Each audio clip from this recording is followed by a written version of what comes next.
this kinky politics right now, they are new. I think the whole mantra for the NPP. Nah, kinky.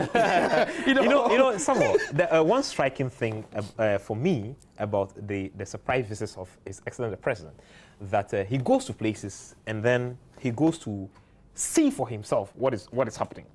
So at a certain point last year, a lot of the state institutions were on their toes because they never knew when His Excellency the President was going to visit them. He's been to the Ghana Revenue Authority, and then just last week I read in the news that the Ghana Revenue Authority announced that they had actually exceeded their targets of revenue for the year. So clearly you realize that all the places that His Excellency the President had visited in the past, they've actually achieved some results. And for me, again, it is a matter of, you mentioned that he wouldn't sit in the castle to be told what is happening on the ground, but he would take a step to go out there to connect again with the people to understand exactly what the situation is there. How does that help the party or the government in knowing exactly what the situation is on the ground? You see, Felix, when you cocoon yourself, without interacting with the people, you cocoon yourself in the castle, and you fail to interact firsthand with the Ghanaian people, you build a distance between yourself and the people. I'll give you a clear-cut example. Libya. When Gaddafi was caught, we saw the clips. He was asking, what did I do to you? Because he was cut out from the people. He didn't know the reality on the ground. The president is not going to allow that happen. The president has gone onto the ground. He has seen the problems, and immediately he has promised the people of Malata, Nima, and Mamobi markets that their drains are going to be cleared. There is going to be improved sanitation in those markets. This is a clear-cut translation. In less than 2 hours, he was still there, actually. There was no time frame. Whilst he was there, he made a pledge. And this is a president who doesn't pledge and renege on his pledges. Let me take you down memory lane. Sure. You remember that somewhere last year, there was some brouhaha in the Nima market where the owners of the land wanted to take away the market space from the people. And then what the president did was that they have to go in there to pay compensation to the owners of the land to keep the space for the people of Nima. Yesterday, he went down to the ground again to see exactly what is happening again in Nima. Is this not a president who does not take one step forward and move backwards? Felix, you see, the character of the president with each passing day becomes clearer to every Ghanaian. To understand that this is a man who really does care for the Ghanaian people. The I care for you promise was not an election rhetoric. It was a true representation of who the president is. A reflection of his real self, of his personality. And that is why the president did not sit aloof and say, I don't care. After all, what? If the owners of the land want their land, negotiate with them. He stepped in, secured that market for them. And in securing that market, I can assure you that not less than 50,000 individuals have had their daily food saved by that singular action of His Excellency.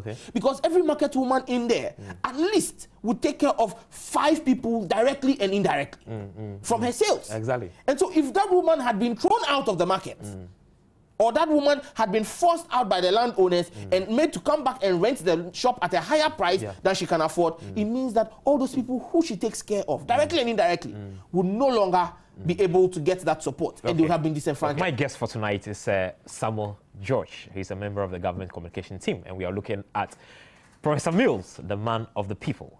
We'll go for another short clip, and then when we come back, the discussion continues. We'll be back shortly.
way you man on Sunday if you are with your banking. Banking is a sense to on Cherkra, if I be. It's a safari for what to walk up, no, yet. It's a call the bottom premix in a no washer. And to be a messiah about 1 year.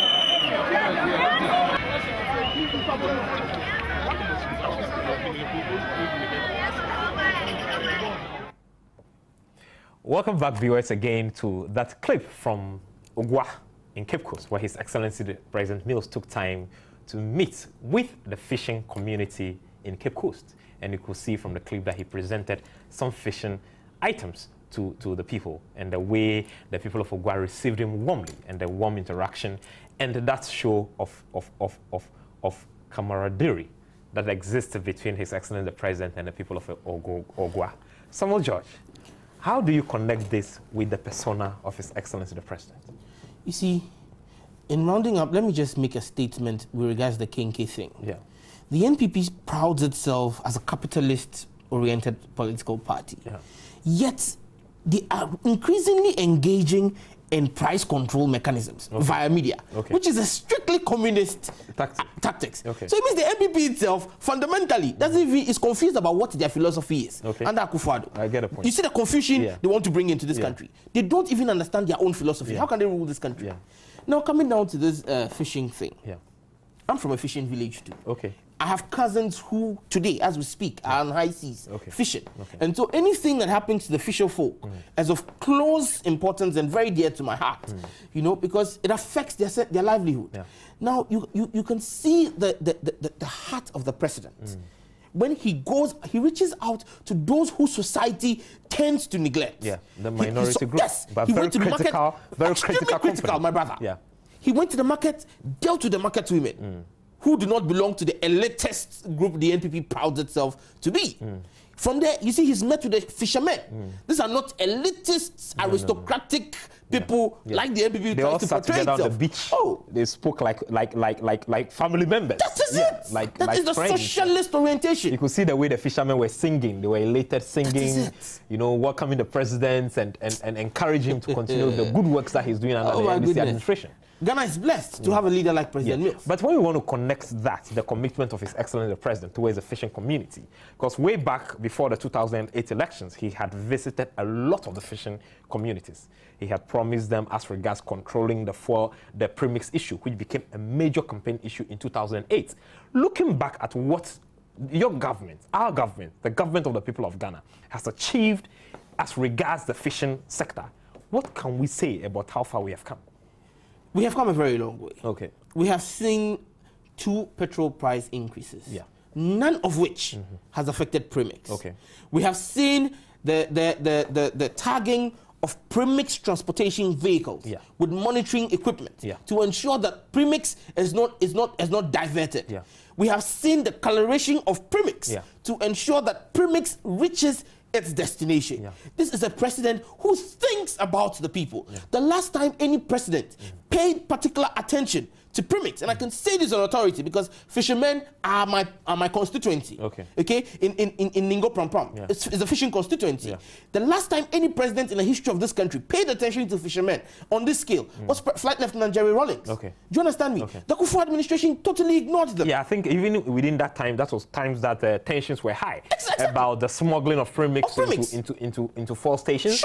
About some committees that were set up, and where some party executives were used as executives of the committee. They were not there was no accountability for the sales made for the premix, and it became a major issue, an issue that generated enough tension within the communities. Obviously. Yeah, looking back to today, how have those initiatives that have been initiated by His Excellency President Mills in this government affected the life of the average fisherman? You saw the joy and elation with which the fishermen met His Excellency. Yeah. It is a clear-cut manifestation of their satisfaction in his policies. Okay. Moving forward, just about 2 weeks ago, we saw the commissioning of 4 brand new naval vessels, exactly, which were supposed to protect Ghana's territorial waters. Yeah. One of the core mandates of those 4 naval ships is to ensure that they curb the menace of pearl trawling, which is an anathema to the fisherman, the Ghanaian fisherman, because pearl trawling puts the Ghanaian fisherman out of business. Yeah. Fishing with lights puts the Ghanaian fisherman out of business. Yeah. And this is engaged in by predominantly, not only, but predominantly foreigners who flout the laws of this country. Yeah. The president, in keeping true to the promise he made to fisher folks in 2008, when he met them as candidate Mills, that I will take care of you because I care for you, because I'm a father for all. Be you a market woman, be you a taxi driver, be you a fisherman, be you a mechanic, be you a carpenter, be you an artisan, be you a caterer, he is your father. He says, I will take care of you. He has ensured that we have safeguarded their means of going to fishing, which is premix. Yeah. If the fisherman doesn't have premix, he can't go to sea. And he has even promised that during the State of the Nation address, he promised that the Fisheries College that's supposed to be established in Anumabu is on course. And this is not an open promise. It has budgetary backing. It's captured in the 2012 working budget for the Republic of Ghana, with allocations made for it, for the Fisheries College in Anumabu and a state-of-the-art fishery preservation center. Yeah. You understand me? Yeah. So this is not mere rhetoric. In addition, making education free. Yeah, even in addition to that, you realize that his promise of establishing some coasters along some fishing and landing sites, has been captured in the 3 billion Chinese Development Bank loan. Yeah. So all this thing ties into that promise keeping. It lets you know that the president doesn't engage in rhetoric. Okay. When the president says, I will do A, B, C, he goes the further step of not leaving it there, but letting you know how I intend to do A, B, C. And that is what as Ghanaians we need. We don't need a president who is going to tell us that he's going to make Ghana a first world nation, and then we'll remain where we are or even retrogress. We need a president who will tell us that I might not be able to make Ghana heaven. Yeah. I might not be able to make everybody a millionaire in Ghana, but I will make every Ghanaian sleep in peace without fear of armed robbers or assassinations as we saw. I will make every Ghanaian go to school and make sure that basic education is accessible to all. I will make sure that the most deprived of Ghanaian children get a free school uniform so that they can go to school. I will make sure that I take them off from under the trees and put them in ultra-modern classroom blocks. In fact, I will make sure I give them exercise books. In fact, I have been to the Volta region with a team that visited there, and in the communities that we have been, we have seen clear evidence of new classroom blocks, infrastructure development everywhere, the beginning of the Eastern Corridor Road, and a whole lot of development out there on the ground. Sure. And interestingly, you realize that most of our TV and radio stations, those that are not satellite controlled, most of those television stations and radio stations that are in Accra, who spend so much time debating and debunking all kinds of things, they don't even reach out into those communities. So people in those communities, they benefit from the boreholes, they benefit from the classroom blocks, they benefit from the health centers, they benefit from the hospitals and all other development projects of government. And they see what government is doing on the ground in those communities. You see, I am really not even bothered about the media houses. Many of the media houses have become charlatans. Okay, they have thrown ethics and professionalism to the dogs, and they've become open for the highest bidder. Well, President Mills will not buy the media. He doesn't need to buy the media like some people will. President Mills will go to the Ghanaian people and work. They are the people who will vote. Because, listen, the media, any media house can sit here in Accra and decide to play politics and play partisan dirty politics. We don't care. Because at the end of the day, it is your work. It is the Kokromoti power. Yeah, it is the work that you do. It is what you have done that will make people go and stand and vote for you. Yeah. If you sit here in Accra and you go on air and you sit your primetime news and you use it to denigrate His Excellency the President and you say that the President has not achieved anything. He's the not President done anything. is engaging in populism. And the man in Akachi or the man in Sola knows clearly that he didn't have pipe-borne water, but there's a borehole in his community. The man in Damongo knows that his child used to go to school under a baobab tree, and today his child goes into a 6-unit classroom block, ultra-modern. He knows that he didn't have school uniform for his child. His child has a uniform. Exercise books and all. Look, your propaganda you are doing here and the negativity you are throwing here is like hot air. It just blows and then flies out. Away. that's interesting.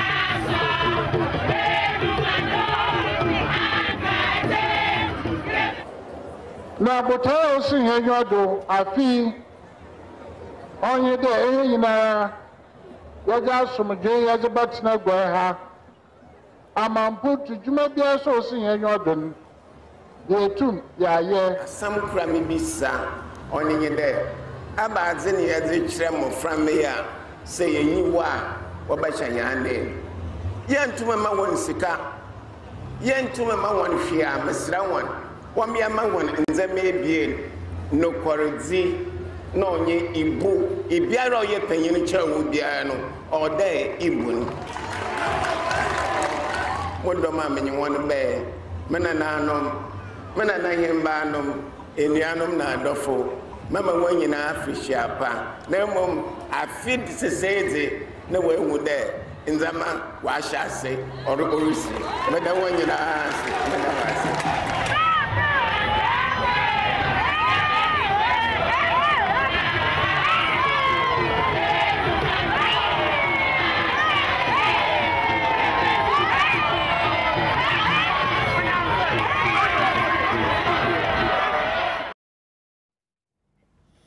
Welcome back, viewers. And that was His Excellency President John Evans Atta Mills during the Fashion Festival of the people of Ogua in 2011.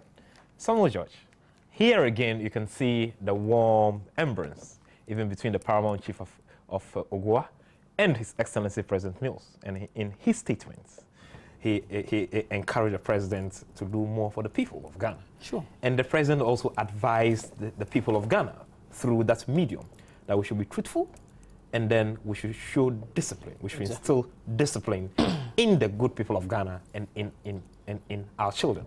What do you have to say about the father figure of His Excellency the President? His Excellency the President obviously has not let go of his position as father for all. Yeah. You could see clearly the warmth in the embrace between himself and Osabere Makwesiata II. Yeah. This is a president who is loved by even traditional rulers. Yeah. You even saw Honorable Asabi, and I could read his lips. He was telling President Mills, why are they 2012 met to Obama? You know, that's what Asabi was telling the president. He was telling him that you've done so well. 2012, you have my vote. Okay. You know, and it is important that we understand the call the president made, that we cannot give the next generation, we can't give them money, but we can give them two things. We can give them respect for the elderly, and we can also give to them, instill into them the principle of honesty. Because you see, that is key. And that is why it is important that as a president or an aspirant to the presidency, you must surround yourself with people who are honest. People who can stand the test of time when they are passed through the fiery test of honesty. And you have had a president who is vouched for by a stalwart of the largest opposition. Who says, I can stick my neck out for the president. The president is an honest man. Okay? And then you juxtapose this against the leader of the biggest opposition in this country. And that is why I have a worry.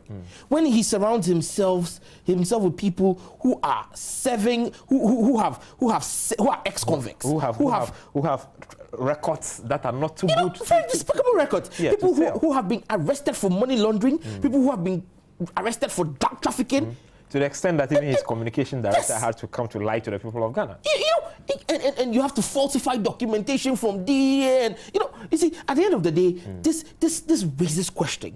You see, the Bible itself tells us that when the righteous is on the throne, the people rejoice. You understand me? But sin is a reproach to any nation. And if a president encompasses himself with sin of gargantuan proportions, sin which doesn't spell good for this nation, and that is why you saw the U.S. cable leaks. You saw the description, the profiling of the president, profiling of His Excellency the even President. When you read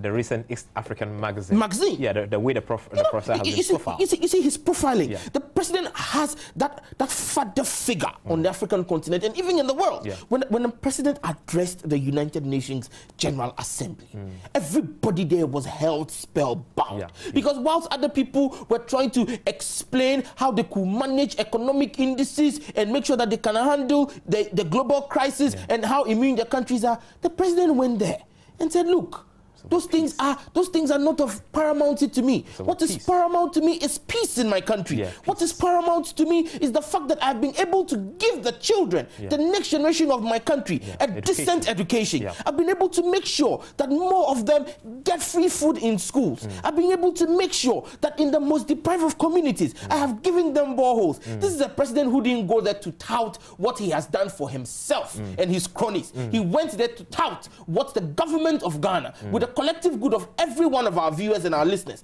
has helped this government to achieve for the very people of Ghana. I remember when we went to Nkwanta in the Volta region, quite recently, the DC from Nkwanta stated clearly that during the tenure of the MPP, Nkwanta district had only 2 schools that benefited from the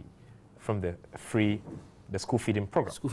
But within the 3 years of His Excellency President Mills's administration, we have 24 schools in all that have benefited so far. So if you deduct the 2 schools and the 4 from the 24, now it means the NDC had added 22 schools in just 3 years to Nkwanta district alone. And 2 schools in 8 years. Exactly. So you can say 1 school in 4 years. Yeah.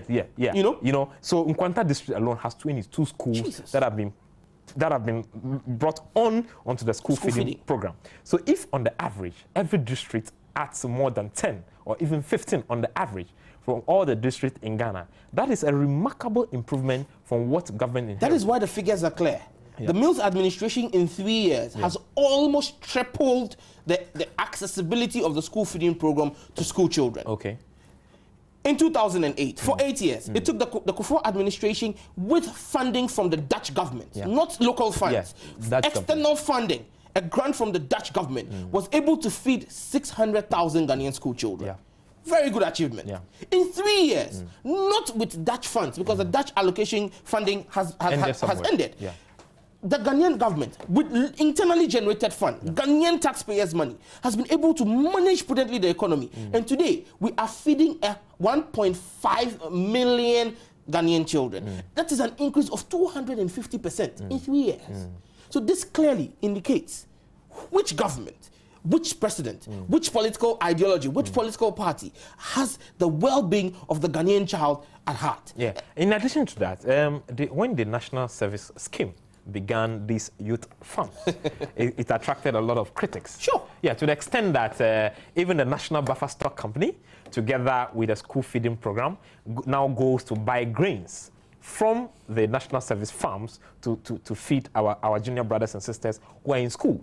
So the whole concept, the generation of the concept of going into agriculture by the National Service Scheme under the Better Ghana agenda, and then the buffer stocking food and supply on the market to stabilize the price of food products and all that. How has that benefited our people today? You see, it's something has just dropped in my mind.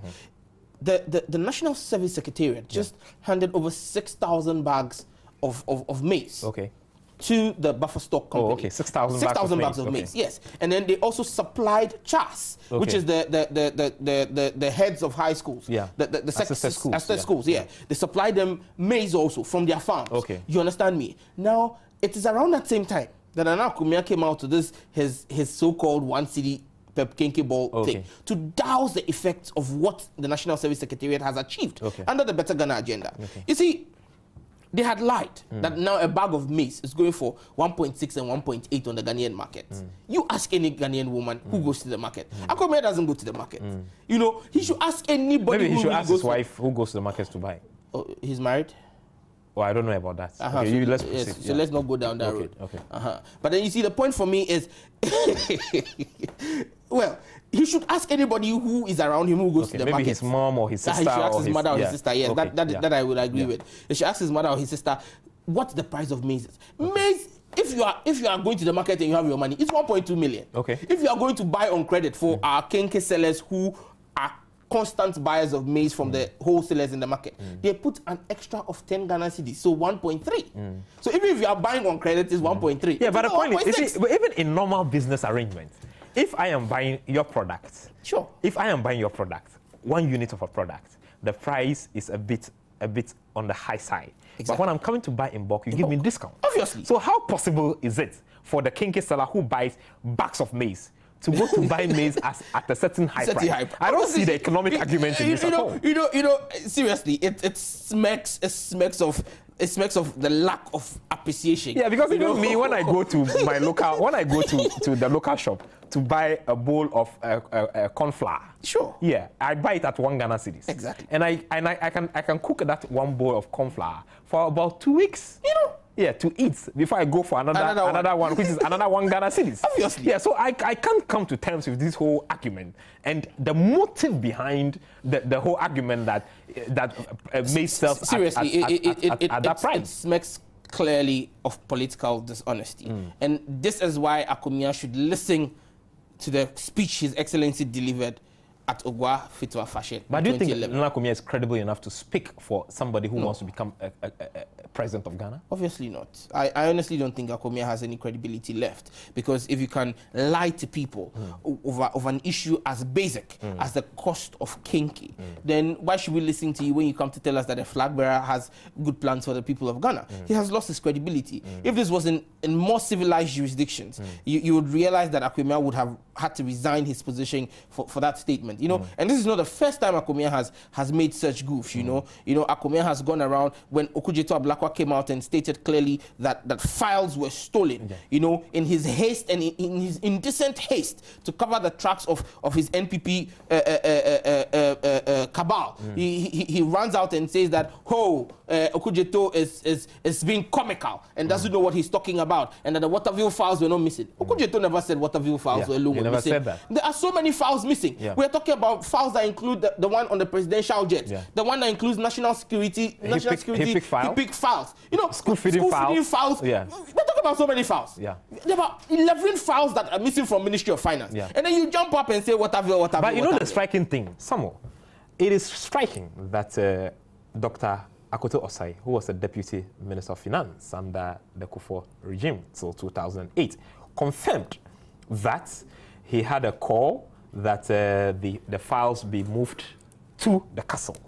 And that happened soon after the demise of Honorable Kojuba Redo. And I asked myself that, if you work with somebody as a deputy and the person is no more, originally or naturally, it's suspected that all the things that the person was working on, or all the documents and the files that the person was working on, originally falls into your lap as his deputy, because you're supposed to act in his absence. And then when he asks you to work on some projects, you do that as well. So how come those files did not go to the office of Akoto Osai, but he confirms that the files were moved to the castle upon the request of the Chief of Staff? That raises serious questions. You see, we have issues at stake here. And this is an issue which must be of interest to every Ghanaian.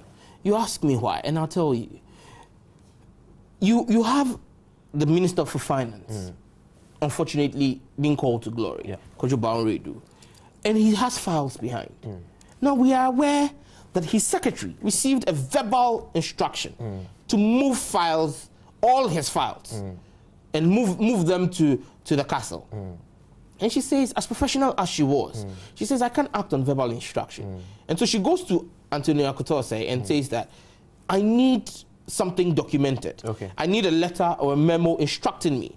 You know, she gets that, and then the thing is supposed to go. The thing is moved. There are individuals from Ministry of Finance who moved this document to the Chief of Staff's office. Akutose himself has hitherto come out to admit the fact that files were moved from that office to the Chief of Staff's office. The Chief of Staff, in his first response, denies that any files were moved. Upon further prodding and the facts being presented and thrown to him, he now says we should go and ask Dr. Donata. What are we going to ask Donata? What are we going to ask Donata?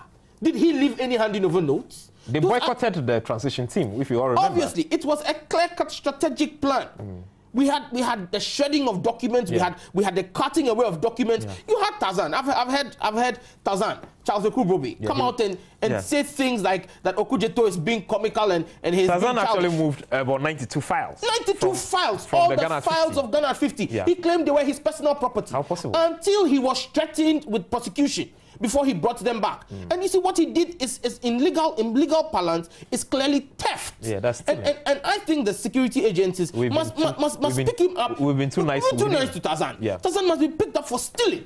Because what is considered as theft, as against the law, is taking another man's property, which you know, a property which belongs to someone else, with the willful intention of depriving that person of it. And if you take 92 files from Ghana at 50, all the files for Ghana at 50, and take them to your house and claim that they are yours, and keep them, was Ghana at 50 his? Not at all. It's a state. And so you see, this is the kind of corruption which cannot, which is circling around the candidate of the NPP, Nana Addo Dankwa Akufo-Addo, which cannot make him the credible candidate to lead this country into 2012. Okay, let's talk about His Excellency President John Evans at Mills. Yesterday during his visit, I mean, we spoke with people, interacted with them, stayed close to them, and all that.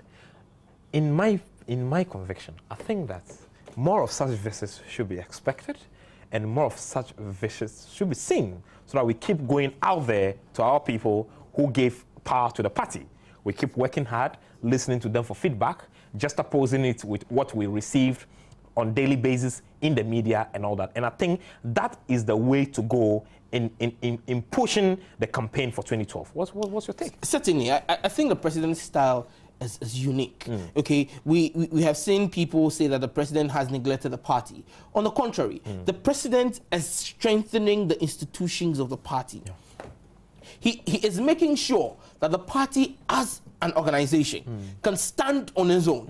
And government as an institution can also stand on its own. Okay, he is separating the issues. We had a situation in this country in the past where the office of the president was basically the office of a political party, of the NPP, where the NPP basically turned the castle in, because we are being told that financial contributions to the NPP were sent to the Chief of Staff. Oh, you mean the kickback? Yes, the kickbacks and all. Okay. You know, all those things which are supposed to go to the party were going to the castle. And so the castle had become an extension of the NPP's headquarters. This is a different style, where the president decides that, look, I would rather use government to make sure government works. And if government works, and Ghanaians are going to appreciate government, which I know they do, and they are going to repose their trust in the government of President Mills, it inures to which parties benefit? Obviously, the NDC.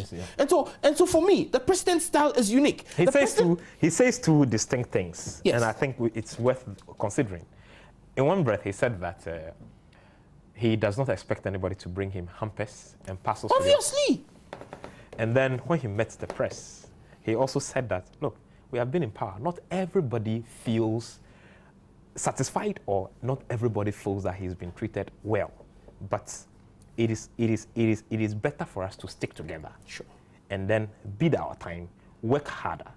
Because, I mean, someday he believes that with hard work, with dedication, and with all the projects that we're doing, everybody will be satisfied in a way.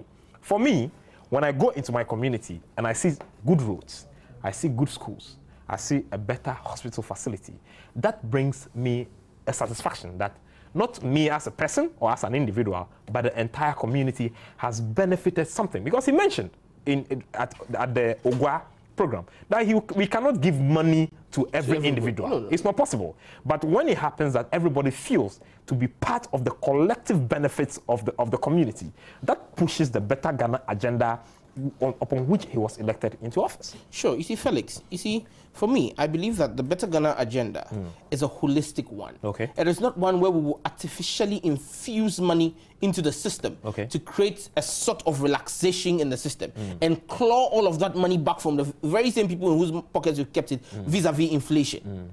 The president has maintained a very prudent economic policy, which has led to a single-digit inflation. Yeah, for over 40 years, we've not seen that. We've not seen anything of this sort. Now, the point you should bear in mind is this. If there is a good road, and you see, it is not just the major arterial roads outside. There are link roads, roads within regional capitals are all being worked on. Now, if the road to my house was bad, and every 3 months I had to change my shock absorbers, I had to change my shock absorbers at a total cost of, say, 10 million. Okay, every 3 months. And now that road has been fixed. And so my shock absorbers will last me a year. It means His Excellency has saved me 3 changes of my shock absorber, which is 30 million. He might not have physically put that money in my pocket, but he has saved me that money. The same way the woman in the village who would have had to take out 1 Ghana cedi from her purse and give to her child when he's going to school. Today, would give him maybe only 20 pesos to buy a toffee. Because when he goes to school, he's going to get food. The father who would have had to take out about 4 Ghana cedis to buy 8 exercise books or 8 cedis. 8 cedis would also has been saved that money because his child is getting a free school book. It comes back to the person's pocket. Okay. You understand me? Today, businesses can go in for long-term loans because they know that the economy they know the trend of the economy. The president has built a stable trend of the economy. You see, people misunderstand the whole term of inflation. What inflation does to businesses is if your inflation is stable, be it 100% or 1%, once your inflation is stable, businesses can plan. Because if I know that inflation is 40%, I know how to fiscally plan and project for the future.